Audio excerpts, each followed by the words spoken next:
안녕하세요. 반갑습니다. 최민식입니다. 자, 오늘은 여러분들에게 재미난 이야기를 하나 들려드리려고 해요. 우리 아들들이 말도 더럽게 안 듣지만 공부도 지지리도 안 하지 않습니까? 그럴 때마다 어머님들이 되게 많이 또 화가 나시는 것 같아요. 여러분들 보면은 미취학 아동을 상담할 때는 통제에 대한 문제가 많이 나오고요. 조금 나이가 있는 친구들을 상담하면 나오는 문제는 게임 문제와 학업 문제로 모든 문제가 귀결되기 시작합니다. 제가 게임 문제는 예전부터 풀어드렸잖아요. 이제부터는 학업 문제에 대해서 얘기를 좀 드려보려고 합니다. 최근에 공부가원이라는 프로그램에서 출연 제의가 왔거든요. 그래서 제가 남자아이들의 학습은 좀 어떻게 해야 되는가에 대해서 조금 더 정리해보고 같이 이야기 나누고 하는 시간을 가질 것 같습니다. 자, 오늘 이제 나눌 주제는 공부를 뒤질나게 하기 싫어한다. 그럴 때 우리가 쓸 수 있는 카드가 몇 가지 있는데, 하나는 뭐냐면 너 이거 안 하면 아주 뒤질랜드야 하고 채찍으로 위협하는 것과, 그리고 당근을 쓰는 경우가 있죠. 언제까지 성적 이렇게 올리면 이거 원하는 스마트폰 하나 사줄게 뭐 이런 걸로 아이를 당근으로 아이를 끌어내려고 하는 노력을 할 때가 있습니다. 그 효과가 있을지에 대해서 얘기를 좀 나눠보도록 하겠습니다. 자, 오늘의 주제는 아이가 성적이 낮을 때 성적을 올리기 위해서 핸드폰을 걸고 아이를 설득하면 성적이 올라갈까입니다. 여러분들은 어떻게 생각하시나요? 정답을 공개하자면, 우리가 핸드폰을 걸고 아이에게 성적을 요구한다면 여러분들 필시 결과가 안 좋을 가능성이 높습니다. 지금 만약에 아이한테 핸드폰을 주면서 너 이번 시험 몇 점 맞으면 엄마가 핸드폰 사줄 테니까 진짜 열심히 한번 해봐. 그래서 한번 이거 딱 가봐. 뭐 이렇게 얘기를 하고 계시거나 하려고 마음을 먹고 계시거나 고민 중이시라면은 이 강의 듣고 나서 절대 이거는 아니다 라는 생각을 좀 해주시면 좋겠어요. 자, 첫 번째, 내가 진짜 갖고 싶은 게 보상으로 걸리는 순간 공부의 목적이 흔들리기 시작합니다. 그러면서 에러율이 높아집니다. 자, 예를 들어 볼게요. 내가 민준아, 엄마가 지금부터 핸드폰 너 진짜 공부 열심히 하면 줄 테니까 한번 제대로 해봐 라고 얘기를 했어요. 그럼 아이가 어떻게 할까요? 좋았어! 내가 한번 제대로 보여주겠어 하고서 엄마 내가 한번 진짜 열심히 해보겠습니다. 그래서 앉아갖고, 근데 이제 앉자마자 어떤 일이 벌어지냐면, 앉아서 열심히 공부를 하는 게 아니라 열심히 고민을 합니다. 좋아, 내가 진짜 열심히 해서 근데 만약에 받으면 갤럭시를 받을까 아이폰을 받을까 고민하기 시작해요. 아이폰을 받았다면 거기에 어떤 앱을 깔아야 되나, 친구 누구는 뭐 샀는데 뭐가 더 좋은가, 막 이상한 고민을 하기 시작합니다. 보상이 너무 강할 때 오히려 아이가 집중해야 된 원 대상에 집중하지 못하는 효과라고 볼 수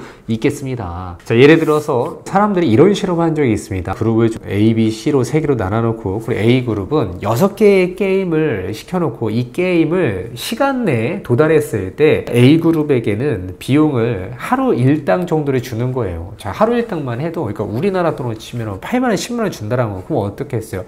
이것만 해도 그냥 게임 6번을 했는데 10만원 준다고 하면 사람들이 되게 불티나게 하지 않겠습니까? 그리고선 B그룹은 거의 100만원에 준하는 수준의 금액을 주는 거예요. 열흘치 임금, 뭐 일주일치 임금 정도를 준다라고 볼 수 있고요. C그룹은 3개월치 급여를 준다라는 거예요. 자, 그랬을 때 어떤 일이 벌어지느냐, 보상이 크면 클수록 오히려 에러율이 굉장히 커진다라는 연구 결과가 있습니다. 내가 이번에 어떤 프리젠테이션을 하는데 이 PPT를 반드시 잘해야 돼 라는 생각을 하면 할수록 이 PPT에 집중이 안 되고 결과에 자꾸 집중하게 되는 효과가 있다는 걸 말씀드리고 싶어요. 그러니까 제가 세바시를 2번 나갔지 않습니까? 첫 번째 세바시는 진짜 뭣도 모르고 나갔어요. 그러니까 6년 전이었죠. 그런데 파급력이 얼마나 될지도 모르고 나갔습니다. 그래갖고 그냥 주저주저 떠들고 왔는데 그게 조회수가 지금 100만 회가 넘었어요. 물론 모든 댓글이 좋은 댓글만 있는 것은 아닙니다만 뭐 어쩔 수 없습니다. 모두에게 사랑받을 수 있는 건 아니니까요. 어쨌든 세바시에서 조회수 높은 반응을 얻고 나서 이제 2번째 세바시 제의를 받았습니다. 그러고 나면 어떤 일이 벌어질까요? 직원들이 와서 저한테 자꾸 부담스럽게 물어보더라고요. 와, 대표님 이번에 세바시 나가면 저희 회사도 되게 잘 되지 않겠어요? 이상한 소리를 하는 거예요. 그러고 나면 어떻게 되겠어요? 제가 그런 소리 하지 말고 저 집중할 거야 하지만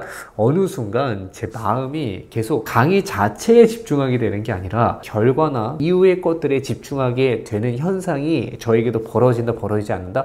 벌어진다라는 거예요. 결국 저는 그날 세바시에서 어떤 일이 벌어졌어요? 잘하긴 잘했는데요. 연습을 너무 많이 해가지고요. 과잉 연습, 증후군이 나왔어요. 그래서 쇼미더머니에 랩하는 수준으로 근데 제가 남자한테 똑같은 질문했는데 강의를 했고요. 온전히 강의를 통해서 상대방의 메시지를 전달하려는 내용에 집중한 것이 아니라 뭐에 집중했어요? 반드시 잘해야 된다는 생각을 하면 할수록 오히려 LOE 올라가는 효과가 있다라는 거예요. 우리가 보상을 한다라는 게 꼭 나쁜 것은 아닙니다. 단순 반복 작업에는 효과가 있어요. 예를 들어서 아이한테 야 민준아 5시간 동안 의자에 앉아만 있으면 엄마가 스마트폰 사줄게. 이런 거는 성공할 확률이 굉장히 높아요. 아이가 별 생각 안 해도 돼요. 그냥 이거 앉으면 스마트폰 받는다 이 생각만 하면 이 아이는 이거에 집중할 수 있다고. 단순한 건 보상이 먹혀요. 그러나 조금만 복잡해지면 공부를 하기 위해서 뭔가 계획을 세워야 되고 단원을 나눠서 차근차근 오늘은 이 정도 하고 집중을 오랫동안 해야 되는 것들이 있다면 보상이 크면 클수록 그것 때문에 아이는 계획에 집중이 안 되는 현상이 분명히 일어날 겁니다. 더 문제는 뭐예요? 아이가 그렇게 해서 중간에 하다가 목표에 집중이 안 되고 스마트폰에만 너무 빠져있다가 결국 시험을 망치고 결과가 안 좋았을 때 아이가 스스로 세운 목표가 결국은 달성되지 못하고 실패로 끝났잖아요. 이 사이클이 쌓여서 실패의 경험들이 계속 쌓이면 어떻게 된다고요? 그럼 아이가 실패가 학습이 된다고요. 아이가 그 다음에는 한 걸음 더 무기력한 모습으로 지내는 것을 보게 될 겁니다. 자, 여러분 절대로 핸드폰을 보상으로 성적을 올리는 거대한 프로젝트를 맡기지 않았으면 좋겠다. 두 번째 문제가 또 있습니다. 무조건 핸드폰을 걸고 하면 그게 안 된다라는 건 아니에요. 어떤 아이는 핸드폰을 걸고도 달성하는 아이가 있을 수 있습니다. 물론 이 친구는 핸드폰을 안 걸어도 달성할 수 있는 능력이 있는 친구였겠죠. 자, 핸드폰을 걸고 달성했을 때 벌어지는 그 다음 문제는 무엇이냐? 더 이상 뭐가 걸리지 않으면 공부를 안 하는 겁니다. 보상이 없이 공부를 안 하는 아이가 된다는 게 가장 큰 두 번째 문제. 자, 예를 들어서 여러분들 집에서 칭찬 스티커 많이 활용하잖아요. 칭찬 스티커를 너무 남발하면 어떤 일이 벌어지는지 아세요? 음식물 쓰레기 버려다 고마워 스티커를 주고 아빠 구두를 닦아줬다.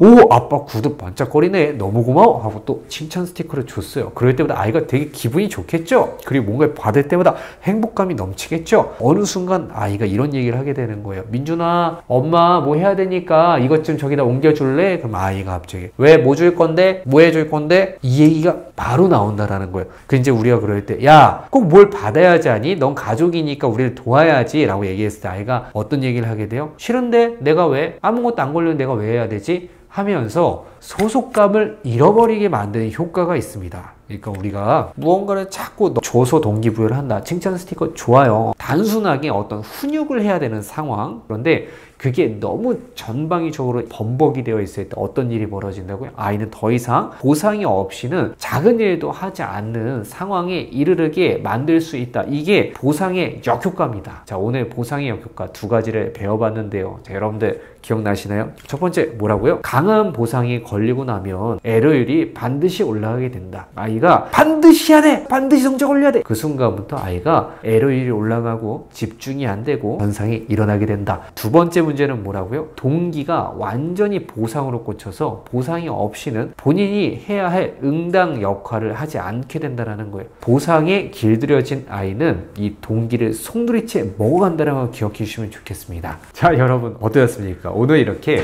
보상의 역설에 대해서 이야기를 해봤는데요. 제가 왜 아이의 성적을 올리는데 핸드폰이나 엄청 비싼 물건을 걸지 말라라고 말씀드리는지 알겠죠? 아이가 보상을 위해서 뭔가를 움직이고 있다면 결국 그 끝은 절대 좋지 않을 것이다. 자, 다음에는 이어서 그렇다면 아이의 동기를 올리고 아이를 끌어내는 방식은 어떤 방식이 가장 좋은가에 대해서 다음에 또 찍어보도록 하겠습니다. 자, 그러면 아들TV 구독자 여러분들, 자, 오늘도 봐주셔서 감사하고 다음에 또 보도록 할게요. 안녕!